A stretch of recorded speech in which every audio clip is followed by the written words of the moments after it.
নমস্কার বন্ধুরা, info Bengal news চ্যানেলে আপনাদের প্রত্যেককে স্বাগতম জানাই। আরও একটা ইম্পর্টেন্ট আপডেট শেয়ার করব এই ভিডিওর মাধ্যমে, এবং সেটি হলো সিনেমাকে কেন্দ্র করে। আগামী ২রা অক্টোবর গান্ধী জয়ন্তীর দিন আমাদের দেশে মুক্তি পাওয়ার কথা রয়েছে ফাওয়াদ খান এবং মাহিরা খান অভিনীত পাকিস্তানি ছবি দ্য লিজেন্ড অফ মাওলা জাট। তবে ছবি মুক্তির ঘোর বিরোধিতায় সরব হয়েছে মহারাষ্ট্রের নবনির্বাণ সেনা। এমএনএস রাজ্যের প্রধান রাজ থাকরে একটি কড়া সতর্কতা জারি করে দিয়েছেন। তিনি সাফ জানিয়ে দিয়েছেন, এই ছবিটি মহারাষ্ট্রে প্রদর্শনের অনুমতি কোনোভাবেই দেওয়া হবে না। সাফ জানিয়ে দিয়েছেন যে পাকিস্তানের এই ছবি এদেশে মুক্তি পেলে তার তীব্র বিরোধিতা করবে এমএনএস।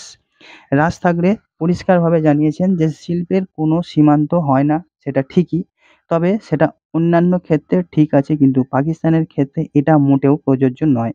ওদেশের অভিনেতারা ওখানে নাচতে নাচতে এসে তাদের ছবি দেখানো শুরু করবেন, আর অন্যদিকে ভারত বিদ্বেষও জারি থাকবে।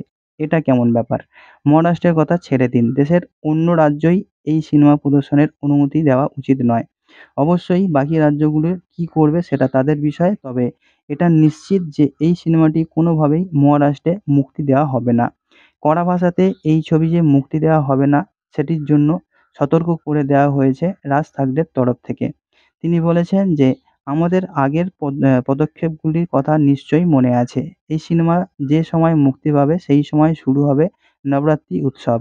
আমি চাই না সে সময় মহারাষ্ট্রে কোনো সংঘাত ঘটুক। আর আ আ রাজ্যের যে মুখ্যমন্ত্রী, স্বরাষ্ট্রমন্ত্রী ও পুলিশের মহাপরিচালকের সেই ইচ্ছা থাকবে না। আর আমরা কোনো সংঘাতও চাই না।" রাজ থাকরে আরও লিখেছেন যে, "আমাদের উচিত সময়োপযোগী পদক্ষেপ নেওয়া। এটা দেখার যে সিনেমাটি আমাদের দেশে যেন মুক্তি না পায়। এটা ভুলে গেলে চলবে না যে থিয়েটারের মালিকরা মারাঠি ছবি থিয়েটারে ঢুকতে দিচ্ছে অনিচ্ছুক। তারা যদি পাকিস্তানি সিনেমাকে এই ভূখণ্ডে প্রবেশ করতে দেয় তাহলে তাদের মূল্য চোকাতে হবে।" শুধু এখানেই শেষ নয়, রাজ থাকরে দলের সিনেমা উম উইং সভাপতি আমিয়া খোবরাজকে জানিয়েছেন, তিনি ভারতে কোনো পাকিস্তানি অভিনেতা এলে তাদের আমরা মারধর করব। রাজনীতি ও শিল্প আলাদা ঠিকই, কিন্তু আমাদের সেনার জীবনের মূল্যের বিনিময়ে শিল্প আমরা কোনোভাবেই চাই না।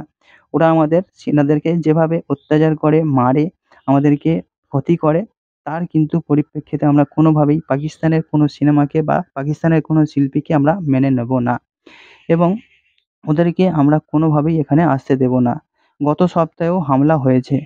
আর আমরা পাকিস্তানি অভিনেতাদের ছবি কেন দেখব?